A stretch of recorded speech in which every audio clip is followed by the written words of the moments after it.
Bueno, bienvenidos nuevamente a Encuentro en Ciencias. Esta es una actividad que se realiza con el apoyo de las autoridades de la Facultad de Ciencias de la Universidad Central de Venezuela bajo la responsabilidad del equipo de la Coordinación de Extensión.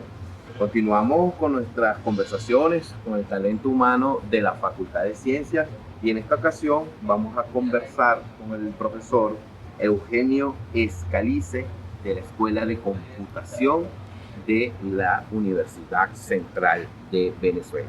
Bienvenido, profesor. Hola, buen día. Felicitándolos por esta iniciativa de divulgación del personal docente y de investigación que participa en nuestra querida Facultad de Ciencias. Profesor Eugenio, cuéntenos un poco de usted. Bueno, yo soy nacido en Caracas, hijo de inmigrantes. Crecí en la parroquia Santa Teresa del municipio de Libertador y estudié en el Colegio Francisco Pimentel, un colegio bastante emblemático de la zona y me atrevería a decir de la ciudad. Es un colegio bastante grande y además diseñado por Villanueva, un colegio que en su momento, cuando yo estudiaba, estaba lleno de obras de arte, esculturas de Narváez, un gran cuadro de Tito Salas en el hall principal. Entonces, un colegio que además vivo muy cerca todavía y que siento mucho aprecio y mucho agradecimiento a su formación. Y luego en bachillerato pasé a otro liceo un poco más pequeño de la zona, el Liceo Teresa Carreño, que está junto a la Plaza La Concordia. Toda esa área es famosa porque en tiempos antaños estaba la cárcel La Rotunda, perdón. Y bueno, sitio emblemático de Caracas en el que he hecho toda mi vida, he estado alrededor de esa zona. Llegué a la escuela de computación, iba a decir por azar, pero por azar no es la palabra más apropiada. Desde pequeño estuve cercano al mundo de los computadores, esa parte primigenia cuando surgieron los Commodore y todo eso, pero yo no era copartícipe de eso. O sea, tuve eso muy de cerca gracias a unos primos que sí estuvieron metidos en ese mundo, pero nunca estaba la computación como mi área primordial. Yo quería ser físico, pero en mi liceo hubo como un acompañamiento a ese por qué querer ser físico. Y bueno, mi justificación es porque siempre me gustaron mucho las matemáticas y pensaba que las matemáticas puras no tenían aplicación y los físicos eran los que mejor aprovechaban la matemática. Y en medio de esa discusión surgió que, bueno, computación también tenía un bagaje matemático importante y también era aplicado. Entonces, bueno, en ese sentido me interesé y apliqué a la prueba interna de ciencias y a la prueba interna de la Simón Bolívar, quedando en ambas universidades. Y bueno, ahí tuve un dilema de escogencia y yo estaba claro que yo quería estar en la UCB, pero había como presiones familiares de que no fuera. Pero al final, bueno, el corazoncito UCBista se manifestó y aquí estoy desde el año 89, no me he ido de acá. Estuve como estudiante de pregrado, luego al graduarme opté por una beca Fonacit para hacer la maestría y en el interín concursé como profesor de planta y bueno, aquí sigo, tengo 27, 28 años como profesor y bueno, luego de mi maestría hice un doctorado en un programa en cooperación con un equipo de investigación del Laboratoire d'Informatique de la Universidad de Grenoble, pero mi título es UCB, mi título de doctor es de acá. Profesor, ¿cómo fue o cómo recuerda su época de estudiante de computación en la universidad? Sí, fueron unos tiempos bien particulares y que incluso contrastan con lo que es hoy en día, ¿no? Hacíamos vida en la facultad, vida realmente, o sea, estábamos aquí desde las clases a las 7 de la mañana y sala de micro abierta hasta las 11 de la noche. Estamos hablando de una época donde estaban empezando a aparecer los computadores en casa y bueno, muchos no disponíamos de un computador en casa y estábamos acá todo el día en la famosa sala de micros, ¿no? Haciendo los proyectos, estudiando. Realmente mi vida de estudiante fue haciendo prácticamente toda la universidad, desde estudiar como aprovechar espacios culturales de la universidad y todo lo que es la vida universitaria en este campus tan grande y tan hermoso. Hablabas de la aparición de los primeros computadores en casa en aquel momento. Y hoy nos encontramos que podemos tener un computador en un teléfono prácticamente. No voy a decirlo comparar, porque es imposible comparar el estudio en esta época con esta época. Pero sí, cómo adaptarse desde ser un formador en las distintas etapas que te ha tocado vivir en este tiempo, a las nuevas generaciones. ¿Cómo adaptarse de manera exitosa? Sí, fíjate que no solo los computadores no eran algo disponible en todos lados, sino incluso la forma de estudiar. Uno también pasaba mucho tiempo acá porque dependías de libros, dependías de documentación física que estaba acá en la universidad y que no, o sea, para tener en tu casa tenías que fotocopiar o comprar libros, ¿no? Yo compré muchos libros durante mi vida universitaria, sigo comprando libros, pero en cierta forma toda la evolución tecnológica trajo que, bueno, ahora en la medida que surgió Internet y que se fue masificando el conocimiento y el contenido para el conocimiento, el acceso a toda esa documentación cambia. Y por supuesto uno como docente también cambia sus estrategias. Yo, por mi formación clásica, sigo diciéndole a los muchachos cuáles son los libros que tienen que consultar. Sin embargo, sé que no es su fuente primaria de formación o la primera fuente a la que van a buscar. Pero siempre trato de que entiendan que todo ese conocimiento que consiguen en otros medios, en medios mucho más familiares para ellos, viene de ese conocimiento clásico, ¿no? Pero sí, uno en la medida que ha avanzado los medios para transmitir información a los estudiantes, uno cambia incluso los canales de comunicación. Tienes páginas web para las materias, no solo le suministras libros, le suministras artículos cortos, videos que los ayuden a comprender todo ese conocimiento que uno le está impartiendo. Profesor, usted nos habló de sus estudios ya de cuarto nivel, maestría y doctorado. ¿Nos podría hablar un poco sobre las líneas de investigación que aplicó en estos dos tipos de estudios y cómo se relaciona con su actualidad a nivel académico? Mi área core, mi área fundamental, tiene que ver con todo lo que es lenguaje de programación e ingeniería de software. Sin embargo, mi formación ha mutado un poco en el tiempo, tanto por los cambios en la informática como en los cambios de intereses. Una de las cosas que yo valoro de ser investigador es que uno investiga en el área, en este caso de la computación, que prefieras, y eso puede cambiar en el tiempo. Mi formación primigenia fue en lo que llamamos métodos formales de computación, que es básicamente toda la base matemática teórica sobre la que se fundamentan los lenguajes de programación. Luego, digamos que en eso invertí un buen tiempo. Mi tesis de pregrado y mi tesis de maestría fueron tiempos bastante productivos, incluso en divulgación de conocimiento en términos de papers. Y luego sí tardé un poco en comenzar mi doctorado justamente por querer cambiar de área, por tener otras expectativas. Yo desde los años 90, con el auge de de lo que eran los primeros modelos de inteligencia artificial, estaba muy interesado en el área.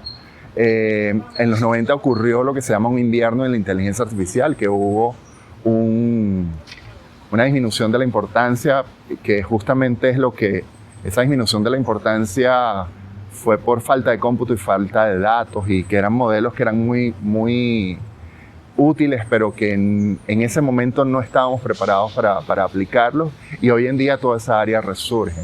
Pero en el interín yo me especialicé en todo lo que tiene que ver con el área propia de ingeniería de software, del software visto como un producto de ingeniería, y me especialicé un poco hacia las áreas de lo que se llama Web Engineering, que es el área de ingeniería web, y el área de ingeniería de modelos.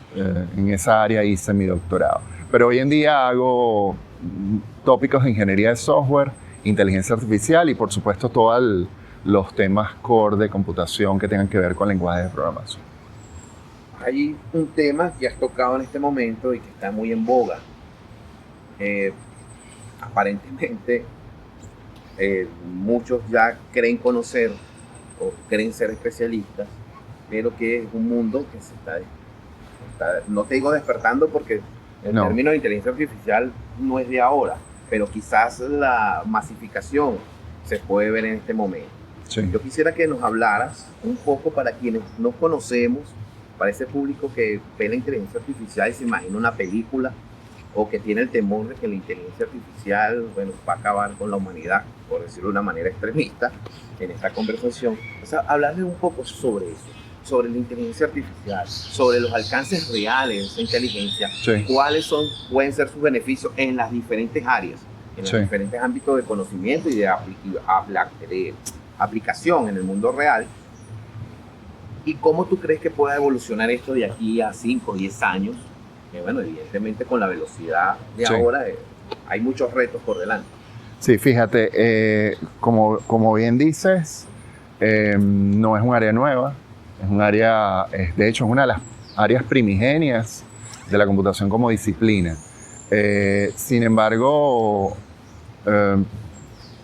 a principios de la década pasada hubo un hito importante que fue la conjugación de uso masivo de datos, mejoras en términos de cómputo y un revival de las redes neuronales artificiales, y en particular el surgimiento de estos modelos de deep learning o de aprendizaje profundo potenciaron el uso de aprendizaje automático como una de las disciplinas de inteligencia artificial, que es prácticamente la disciplina que está en auge hoy en día, y que ha permitido que esa combinación de grandes fuentes de datos y posibilidades de tener cómputo han permitido producir modelos que aprenden, que a partir de datos identifican o aproximan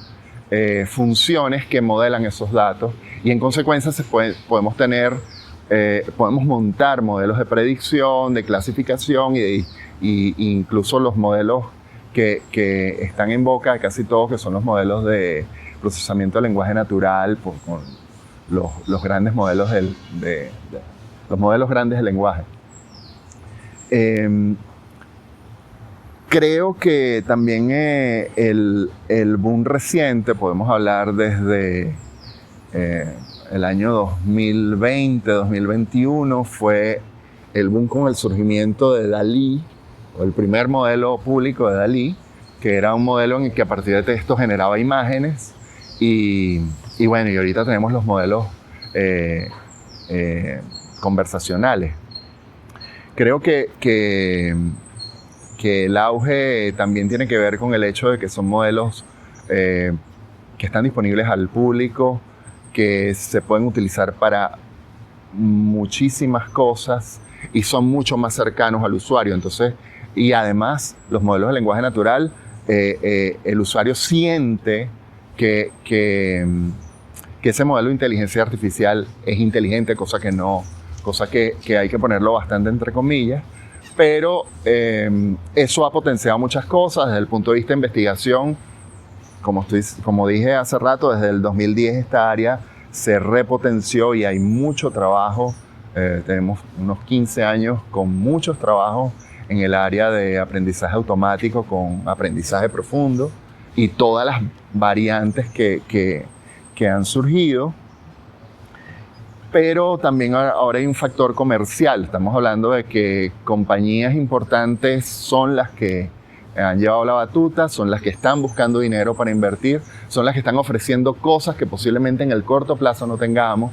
Esa utopía de una inteligencia artificial general, siento que no voy a caer en el mundo pesimista de que no vamos a llegar a eso, pero la curva que están prometiendo para la llegada a eso es un poco arriesgada. O sea, hay un factor, no me gusta usar el término, pero un factor especulativo en términos de conseguir financiamientos para producir cosas. Pero no hay dudas que estamos en un hito y hay un factor de crecimiento bastante pronunciado. Y bueno, hace un año estábamos hablando de modelos de generación de imágenes a partir de textos bastante mejorados. Podemos ver, por ejemplo, Midjourney cómo ha evolucionado en muy poco tiempo, y ayer OpenAI anuncia ya un modelo generativo de video con muy buena calidad. Entonces sí, hay avances muy rápidos que pareciera que nos están llevando a la posibilidad de tener inteligencias artificiales cada vez más poderosas, pero esa utopía de la inteligencia artificial capaz de hacer cualquier cosa, estamos un poco lejos de eso todavía. Los modelos de inteligencia artificial que estamos usando son lo que se llama inteligencia artificial narrow, o sea, que se dedican a una sola cosa y la hacen bien, efectivamente. O ya tenemos modelos de inteligencia multipropósito, que lo que están es combinando varios modelos. Pero bueno, poco a poco eso va a permitir producir modelos cada vez más complejos, pero falta todavía conocer bien muchas cosas de cómo funciona el cerebro, y hay cosas también, o quizás yo siento que otro problema, otro error, es tratar de humanizar los modelos de inteligencia artificial. O sea, los modelos de inteligencia artificial se crean con un propósito, y es aumentar el rendimiento, que sirvan como herramientas de apoyo, pero esa idea que viene un poco quizás de la ciencia ficción, ¿no? de humanizar los modelos, yo siento que es un poco exagerada y un poco a veces hasta innecesaria. En el aspecto ético, sí, es importante, sobre todo estudiantes, investigadores, sí. Cualquiera que vaya a utilizarlo, sobre todo en el tema de plagio de información. Sí. Los estudiantes, pues evidentemente es una herramienta que en nuestra época de estudiantes ni siquiera soñábamos con tener algo como eso. Por ejemplo, tú hablas de ChatGPT, que pues te puede hacer un informe con unas simples órdenes o códigos que se introduzcan. Entonces, ¿cómo manejar la ética? Repito, no solo del estudiante, sino del profesor y de los investigadores. No, y de los creadores de los modelos también. Buenísimo que tocas el tema, porque quizás me centré en el aspecto no necesariamente técnico, pero sí es importantísimo el aspecto ético. Hay varias aristas allí que hay que considerar. Por un lado está las organizaciones que producen modelos, tienen que considerar aspectos éticos, y ahí hay áreas un poco grises en estos momentos. Por ejemplo, ¿de dónde toman los datos? Si esos datos son privados o no y fueron cedidos. Si esos datos tienen copyright. Porque, por ejemplo, un modelo de inteligencia, un modelo de lenguaje, está de alguna forma comprimiendo o sintetizando todo ese corpus con el que tú lo estás entrenando, y eventualmente lo puede reproducir al generar un texto. Entonces, ¿en qué medida tú estás usando textos con copyright? Y más allá del copyright, que esa es otra discusión, es el asunto de esos textos están sesgados, esos textos son válidos o no.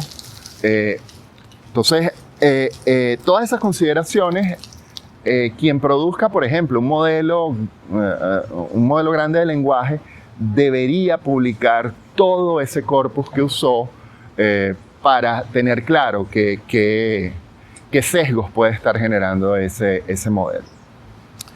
Eso es por el lado de los que producen modelos de inteligencia artificial. Ahora, desde el lado de los usuarios, un modelo, como tú dices, un modelo basado en GPT o cualquier otro modelo grande de lenguaje que son muy útiles para aumentar nuestra productividad. Creo que, por ejemplo, en el término de los estudiantes, es importantísimo y es necesario que las universidades, o en el caso de nosotros, la facultad, produzcan códigos de ética de para qué puedes usar y para qué no puedes usar esos modelos. Más allá de algunas organizaciones educativas han tendido a prohibir el uso. No, el uso no se debe prohibir. Son herramientas que ayudan. Lo que hay que fomentar, educar para que la gente entienda en qué medida los va a ayudar en su trabajo. Educar también para que sepan que no son infalibles. Entonces, tú si produces algo con un modelo de eso, tienes que hacer un double check, tienes que ir a constatar todo lo que te está arrojando. Y bueno, que si lo estás usando para un trabajo académico, deberían estar claras las reglas de si lo puedes usar o no, y si lo puedes usar hasta qué punto y cómo lo debes citar. Entonces, nosotros yo pienso que desde la Escuela de Computación tenemos que de alguna forma apoyar a la facultad en producir una especie de códigos de ética de uso.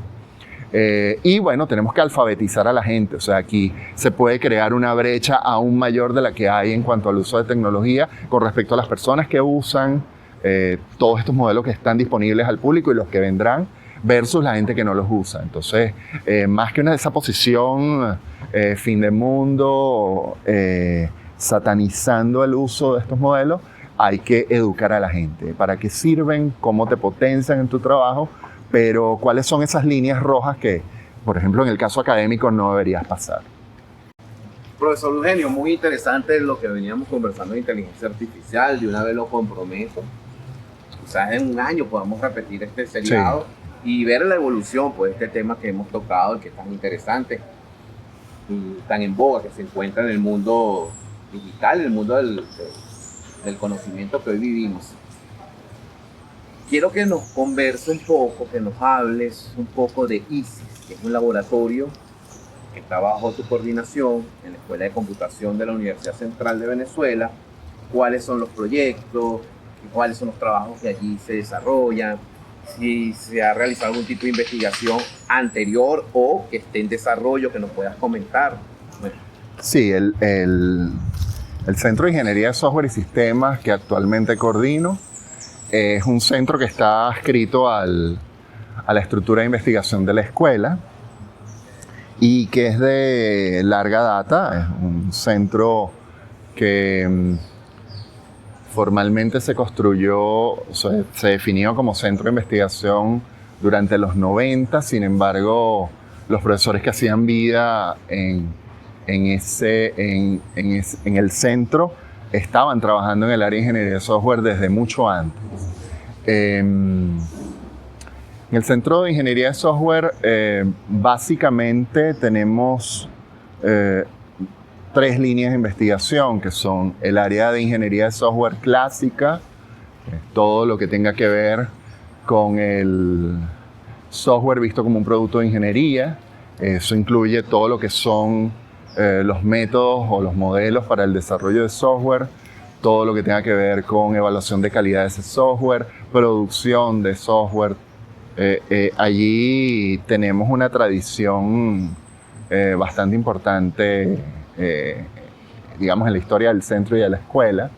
También una subárea de la ingeniería de software, como es la interacción humano-computador, es otra área en la cual el centro ha tenido bastante relevancia. El área también de ingeniería web es un área que desde el centro hemos venido desarrollando incluso desde cuando se empezó a hacer desarrollo web a mediados de los 90. Y el área de inteligencia artificial es la otra área que el centro ha trabajado. Hay profesores que, por lo menos desde que yo tengo memoria, desde los años 80 y seguramente desde antes, han estado trabajando en sistemas expertos y todos los distintos modelos o enfoques de inteligencia artificial que han habido a lo largo del tiempo. El centro, las instalaciones del centro, de hecho, se construyen con un proyecto del Banco del BID, del Banco Interamericano de Desarrollo, durante los 90. Gozamos unas instalaciones en cierta forma privilegiadas dentro de la facultad y de la escuela, donde en algún momento hicieron vida casi 20 investigadores a la vez, ¿no? En este momento, bueno, no estamos en el mejor momento en cuanto a planta profesoral, pero estamos produciendo investigaciones en todas esas áreas que mencioné. Estamos dirigiendo trabajos de pregrado, trabajos de posgrado y, bueno, generando aporte, a pesar de que quizás, y eso no lo digo solo en términos del centro ISI, sino en términos de toda la escuela, y esto por un lado suena como autocrítica, pero también suena como una realidad que tenemos que atacar, y es, bueno, que la investigación quizás no está en el momento, en su mejor momento, por, bueno, las condiciones en que estamos los profesores, que si bien muchos seguimos trabajando en el área, pero estamos trabajando quizás más volcados hacia asesorías de extensión. Por supuesto, de esas asesorías salen cosas que tengan que ver con formación y con investigación, pero no puedo mentir diciendo que estamos en el mejor momento. No lo estamos. Y bueno, tenemos que, desde la facultad y desde los puntos donde estemos haciendo trabajos administrativos, buscar la forma de encontrar financiamientos, buscar la forma de tener generación de relevo que podamos tener y que podamos formar y que puedan tener proyectos en los que hagan sus formaciones de maestría, de doctorado y sus trabajos de ascenso, además de que eso es una bola de nieve, porque eso trae también candidatos a trabajos para estudiantes de pregrado y posgrado. Profesor, bueno, ha sido un placer en términos académicos esta parte de la entrevista. Pero ahora nos vamos a una parte más sencilla, más corta y más personal. Y vamos a hacer unas preguntas con respuestas cortas. Súper. ¿Comida favorita? La italiana, a pesar de que no la coma con tanta frecuencia. ¿Equipo al que sea fanático o que hinche? Dejé de hinchar a equipos de fútbol hace mucho tiempo, pero si no está compitiendo Venezuela, voy a la selección argentina. ¿Béisbol? Leones del Caracas de siempre. ¿Postre favorito? Tiramisú. ¿Playa, montaña? ¿O algún otro lugar? Me gusta mucho la playa, pero mi herencia es muy blanco, soy muy blanco y bueno, suele ser problemático, pero me encanta la playa. ¿Algún libro que te recuerde o que tenga de preferencia que no sea de computación? La Conjura de los Necios, libro fundamental. ¿Un lugar en Caracas? El Hatillo siempre me trae buenos recuerdos y me da paz. Para la universidad, no solamente la Universidad Central, para el ámbito universitario de Venezuela, ¿qué deseas? Bueno,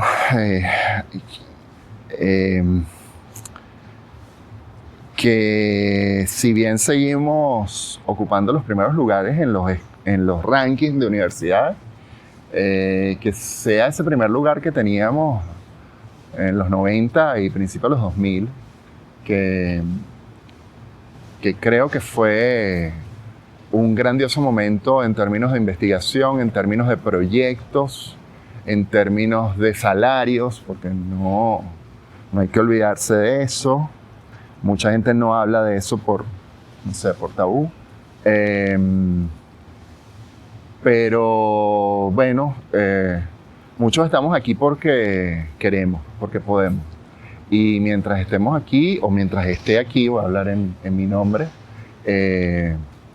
procuraré que la facultad, los estudiantes, mis estudiantes, tanto de pregrado como posgrado, tengan acceso a una formación a la que yo tuve y que considero que ha sido importantísima, ¿no? Y es la manera de devolver todo lo que la universidad me ha dado y que, bueno, mientras pueda estaré aquí.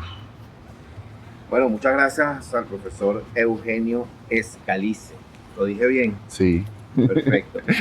Bueno, esto fue Encuentro en Ciencias, profesor Eugenio. Ya para finalizar, una invitación pues, al público a que apoye este proyecto de la Coordinación de Extensión y de todas las autoridades de la facultad y que vean no solamente esta entrevista, sino todas las entrevistas, todas las conversaciones que estamos realizando acá. Sí, es importantísimo la divulgación de lo que se hace dentro de la facultad, porque también muchas veces siento que la universidad está encerrada, o la facultad, para no ser tan general, en lo que hacemos muchas cosas, incluso entre escuelas no sabemos lo que los otros hacen, y también hay una mirada desde afuera de pensar que la universidad solo se da clases.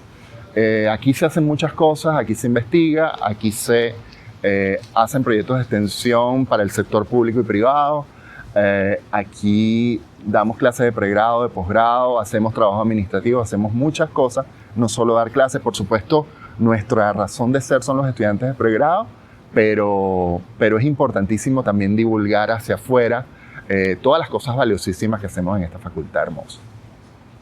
Bueno, muchas gracias. Esto fue Encuentro en Ciencias con el profesor Eugenio Escalice.